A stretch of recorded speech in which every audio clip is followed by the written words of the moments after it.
The Silva mind control method, जिसकी हिंदी अनुवादित book हम पढ़ रहे हैं। आज हम इस बुक का 11वां अध्याय पढ़ेंगे। प्रेमियों के लिए एक परिचयात्मक अभ्यास। माइंड कंट्रोल ग्रुप के सामने अपनी बात रखते हुए श्रीमती साइमंटन ने जीवन के अनेक तनावों के बारे में बताया कि यदि इन तनावों को ठीक से नियंत्रित नहीं किया गया तो ये हमारे शरीर में बीमारी पैदा कर सकते हैं। उन्होंने कहा, हमारे मरीजों में ऐसे लोगों की संख्या न के बराबर है जिनका विवाह सफल रहा हो। जब सुखद वैवाहिक जीवन वाला कोई कैंसर रोगी हमारे पास आता है तो हमें उनका इलाज करने में आसानी होती है, क्योंकि उनके पास जीवित रहने की मुख्य वजह होती है उनका वैवाहिक जीवन और जीवन साथी। कोई विवाह सुखद कैसे बनता है, इस सवाल का जवाब मेरे पास नहीं है। अगर मैं अपनी शादी के बारे में बताऊं तो मेरी पत्नी पोला के साथ मेरा वैवाहिक जीवन बेहद सुखद और बढ़िया रहा। 36 साल से हमारा रिश्ता प्रेम से संपन्न और बेहद दिलचस्प है, लेकिन मैं निश्चित तौर पर अपने सफल वैवाहिक जीवन का कारण नहीं बता सकता, क्योंकि मैं खुद भी यह समझता हूँ कि पोला के साथ मेरा वैवाहिक जीवन इतना सुखी कैसे है। ऐसा लगता है कि शायद इसी बात ने हमारी शादी को सुखद बनाया होगा। अपने सुखी वैवाहिक जीवन का उदाहरण मैं इसलिए बता रहा हूँ क्योंकि विवाह का कोई भी दुखद अनुभव मुझे नहीं मिला। विवाह के दुखद अनुभव से कैसे बचना चाहिए या ऐसी मुश्किल स्थिति में किसी को क्या करना चाहिए, इस बारे में मैं किसी को कोई सुझाव नहीं दे सकता। हालांकि अगर कोई पति पत्नी अपने वैवाहिक जीवन को संपन्न और समृद्ध बनाना चाहें तो मैं ऐसे कुछ उपाय ज़रूर बताना चाहूँगा जिन्हें वे अपना सकते हैं। अपने वैवाहिक जीवन में सुधार कैसे लाएं? हो सकता है कि आप सबसे पहले मुझसे पति पत्नी के शारीरिक संबंधों के बारे में जानना चाहें, क्योंकि कई लोग यह मानते हैं कि एक सफल विवाह में सबसे महत्वपूर्ण होता है पति पत्नी के बीच शारीरिक संबंध होना। विवाह के बाद शारीरिक संबंध को मैं इसे एक अच्छी शादी के नतीजे के रूप में देखता हूँ, मगर इसके बारे में बाद में चर्चा होगी। मेरे हिसाब से किसी भी विवाह की सर्वश्रेष्ठ आधारशिला है पति पत्नी के बीच घनिष्ठता, लेकिन पति पत्नी घनिष्ठता के नाम पर एक दूसरे के व्यक्तित्व बातों पर आक्रमण न करें। वास्तव में पति पत्नी के बीच ऐसी घनिष्ठता होनी चाहिए जिसमें एक दूसरे के प्रति गहरी आपसी समझ हो और एक दूसरे का स्वीकार हो। अब मैं आपको कुछ सुझाव दूंगा जो शायद आपको विचित्र लगे, लेकिन इससे पहले मैं आपको इसकी पृष्ठभूमि बताना चाहूँगा। हमने माइंड कंट्रोल कोर्स के अंत में उन्नत प्रसन्नता के अनुभव की बात की है। इसके अलावा एक और बात हमारे सामने आई है जो बहुत ही सूक्ष्म है मगर गहराई तक अनुभव देने वाली है। माइंड कंट्रोल में आए छात्र यह कोर्स पूरा होने से कुछ समय पहले एक दूसरे के बीच घनिष्ठता या नज़दीक आने की भावना का अनुभव करते हैं। एक दूसरे के प्रति उनके मन में गहरी और प्यार भरी मित्रता की भावना होती है, जबकि कोर्स में पहली बार आते समय वे उन अजनबियों की तरह थे जिनके रास्ते गलती से भी एक दूसरे से मिलने की संभावना नहीं है। कोर्स पूरा होने के बाद भी वे अपनी अपनी राह चलने वाले हैं। हालांकि भविष्य में यदि ये छात्र एक दूसरे से दोबारा मिलते हैं तो उनके बीच फिर से ऐसी घनिष्ठता या नज़दीकी जगाई जा सकती है। यह बात इस तथ्य से सामने आती है कि वे एक साथ आजीवन चलने वाले गहन अनुभवों से गुजरते हैं। युद्ध में तीव्र अनुभवों के बाद आई कई सिपाहियों के मन में एक दूसरे के प्रति जुड़े रहने की भावना होती है। इसी तरह उन अजनबियों को भी कुछ ऐसा ही महसूस हो सकता है जो किसी दिन एक दूसरे के साथ एक लिफ्ट में फंस गए हों।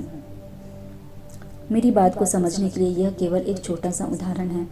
आमतौर पर ऐसी चीज़ों में बस ऐसी छोटी छोटी बातों को ही आसानी से समझा जा सकता है। इसके अलावा और भी कुछ है जिसे मैं बताने की कोशिश करूँगा। गहरे और दीर्घकालीन ध्यान के दौरान इंसान का मन एक दूसरे से संपर्क बनाता है। उस समय हमारा मन पूरी संवेदना के साथ ग्रहणशील होता है, इसलिए वह किसी और को इस प्रकार से स्पर्श करता है जैसे अपना पूरा जीवन एक साथ बिताए हुए लोग एक दूसरे को स्पर्श करते हैं। अचानक बनी घनिष्ठता अधिकतर झूठी होती है, जिससे कई बार हमें असुविधाजनक महसूस होता है। ऐसी घनिष्ठता लंबे समय तक नहीं टिकती, लेकिन इसका अनुभव तो दीर्घकालीन होता है और वह हमारे मन में गहराई तक महसूस होता है। चूँकि यह एक सूक्ष्म स्तर पर अनुभव करने की भावना है, माइंड कंट्रोल का कोई छात्र इस संदर्भ में कुछ भी न कहे तो हैरान न हो जाए।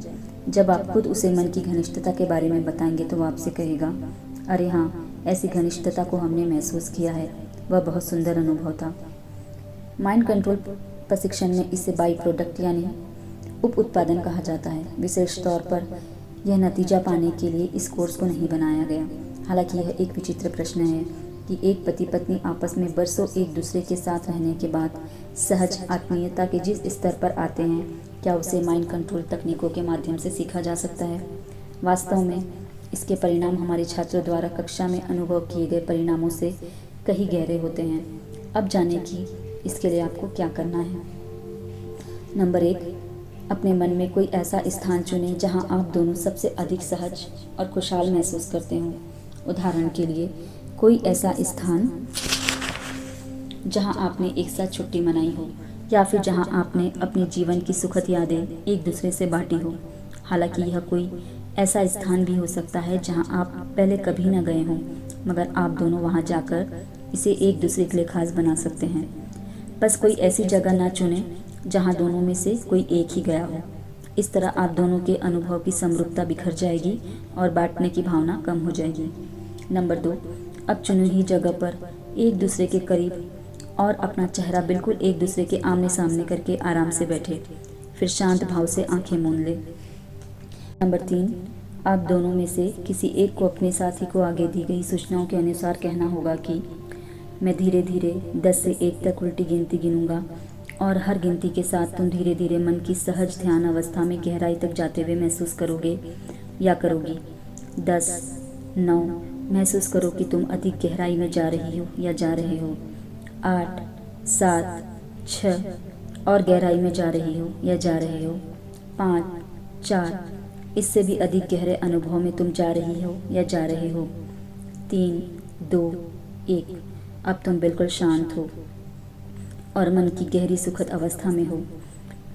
तुम्हारी मदद से अब मैं भी सुखद अवस्था में आ रहा हूँ या आ रही हूँ। नंबर 4, अब आपका साथी आपको यही सूचनाएं देगा। मैं धीरे धीरे 10 से 1 तक उल्टी गिनती गिनूंगा, और हर गिनती के साथ तुम धीरे धीरे मन की सहज ध्यान अवस्था में गहराई तक जाते हुए महसूस करोगे या करोगी। 10, 9, महसूस करो कि तुम मेरे साथ गहराई में जा रहे हो या जा रही हो। 8, 7, 6, और अधिक गहराई में जा रहे हो या जा रही हो। 5, 4, इससे भी अधिक गहराई और निकटता तुम महसूस कर रही हो या कर रहे हो। 3, 2, 1, अब हम दोनों शांत हैं और मन की गहरी सुखद अवस्था में आए हैं। इसके आगे का अधिक गहरा अनुभव हम दोनों एक साथ लेते हैं। नंबर 5, पहला साथी कहेगा, ठीक है, चलो हम मिलकर और गहराई में उतरें। हम एक साथ ऐसे स्थान पर जाते हैं जहाँ बहुत शांति हो और वहाँ का अनुभव लेते हैं। हम इसका जितना अधिक अनुभव लेंगे उतनी ही गहरी अवस्था में जाएंगे। अब आकाश की ओर गौर से देखो। नंबर 6, इक्का दुक्का बादलों के अलावा आकाश एकदम साफ है। आप दोनों जो दृश्य देख रहे हैं उसका एक दूसरे से विस्तार पूर्वक वर्णन करेंगे, जैसे वह दृश्य देखते समय का तापमान, रंग, ध्वनि और अन्य सभी सुखद विवरणों का अनुभव आप दोनों एक साथ मगर धीरे धीरे करेंगे। जब आप दोनों ही गहरे स्तर पर हों तो कोई जल्दबाजी न करें। अपनी इस शांत अवस्था का पूरा अनुभव लें। आप दोनों में से एक साथी अपने दूसरे साथी से कहेगा, मैं अपने जीवन में तुम्हें हमेशा खुश रखना चाहता हूँ या चाहती हूँ, क्योंकि तुम्हारे खुश रहने से ही मुझे खुशी मिलेगी। नंबर 8, अब दूसरा साथी पहले साथी से कहेगा, मैं भी तुम्हें हमेशा खुश रखना चाहता हूँ या चाहती हूँ, तभी मेरे जीवन में भी खुशी आएगी। नंबर 9, अब कुछ समय बिना कुछ बोले ऐसे ही गुजरने दें। अब एक दूसरे के बीच होने वाले इस मौन संवाद को जितना चाहे उतना समय दें और फिर जागे। कुछ लोग इस मौन संवाद का अनुभव एक दूसरे की आंखों में झांककर अधिक गहराई से महसूस कर सकते हैं। नियमित ध्यान करने वाले साधकों को अल्फा या थीटा अवस्था में रहकर अपनी आंखें खुली रखकर भी ये अनुभव लेना सहज संभव है। लेकिन अगर आप ऐसा करने में सहज महसूस न करें तो जबरन ऐसा करने की कोशिश न करें। इस अनुभव को पढ़कर या उसकी कल्पना करके उसका महत्व समझ में नहीं आएगा। क्योंकि वास्तव में यह अधिक शक्तिशाली अनुभव है। पहली बार जब आप अनुभव लेने का प्रयास करेंगे, उस समय आपको उसकी शक्ति पर विश्वास हो जाएगा। हो सकता है कि इसमें थोड़ा बहुत मनचाहा बदलाव लाकर आप इसे अपने जीवन का अभिन्न अंग बना लें। सावधान रहें, अगर आपने इस अनुभव का गलत प्रयोग किया तो इसकी सुंदरता समाप्त हो जाएगी।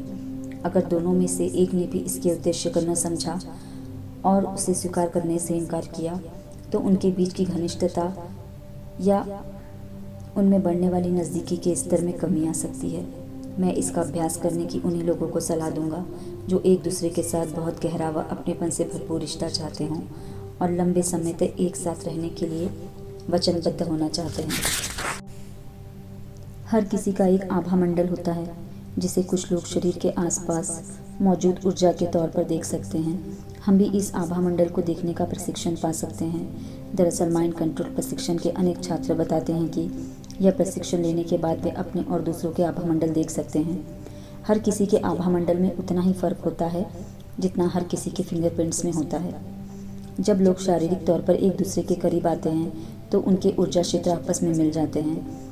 उनके आकार, गहनता, रंग और स्पंदनों में फ़र्क आ जाता है। ऐसा अनुभव न सिर्फ तब होता है जब दो लोग एक बिस्तर पर एक साथ हो, बल्कि भीड़ से भरी बसों और थिएटर में भी ऐसा अनुभव लोगों को होता है। एक दूसरे से जितना अधिक संपर्क होगा, आभा मंडल में आने वाला बदलाव भी उतना ही दीर्घकालीन होगा। पति पत्नी के मामले में यह एक सकारात्मक परिवर्तन होता है, क्योंकि उनके आभा मंडल आपस में एक दूसरे के पूरक बन जाते हैं। लेकिन अगर वे लंबे समय तक शारीरिक तौर पर एक दूसरे से दूर रहें तो यह पूरी प्रक्रिया विपरीत होने की संभावना भी बढ़ जाती है। अगर विवाह को लंबे समय तक बनाकर रखना है तो पति पत्नी का एक दूसरे से दूर दूर रहना उचित नहीं होगा। दोनों की शारीरिक स्तर पर नज़दीकी होना आवश्यक है। मैं यही सलाह दूंगा कि पति पत्नी सोने के लिए डबल बेड इस्तेमाल करें। अब सेक्स की बात करते हैं। सेक्स सिर्फ एक अनुभव नहीं है, इसमें संभावनाओं का पूरा एक संसार छिपा हुआ है। ध्यान रहे कि मैं तकनीकों या मुद्राओं की बात नहीं कर रहा, मेरा मतलब अनुभवों से है। मैं यही बताना चाहता हूँ कि मन की विभिन्न गहराइयों और गहनताओं के बीच अनुभव का स्तर बहुत ही महत्वपूर्ण होता है। जिस तरह क्षणिक आनंद और लंबे समय तक बने रहने वाले आनंद के बीच में फ़र्क होता है, उसी तरह इन गहराइयों और गहनताओं के बीच भी महत्वपूर्ण फ़र्क पाया जाता है। कई जोड़े सेक्स की गतिविधियां बताने वाली किताबें पढ़कर विभिन्न मुद्राओं में सेक्स करते हैं और यह मान लेते हैं कि उनके सुखद वैवाहिक जीवन के लिए यही करना काफ़ी होगा। वे हर कदम पर बहुत गौर करते हैं, क्योंकि तार्किक रूप से वही उन्हें अगले कदम तक ले जाता है, जो बीटा के ऊपरी स्तर तक लिया जाने वाला एक गहन अनुभव भी हो सकता है। इस अनुभव के साथ खुद भी प्रभावित होना या उस अनुभव को जैसा है वैसा ही महसूस करना महत्वपूर्ण है। उस समय पर आपका मन भी तनाव रहित होना ज़रूरी है। मानसिक स्तर पर मिलने वाली अधिक संवेदनशीलता किसी भी विवाह को समृद्ध और बेहतर बना सकती है। अगर विवाह का रिश्ता पुराना और सुखद है तो प्रशिक्षण के बिना भी पति पत्नी के बीच गहरी मानसिक स्तर की समझ विकसित हो सकती है। तो फिर इंतज़ार क्यों करना।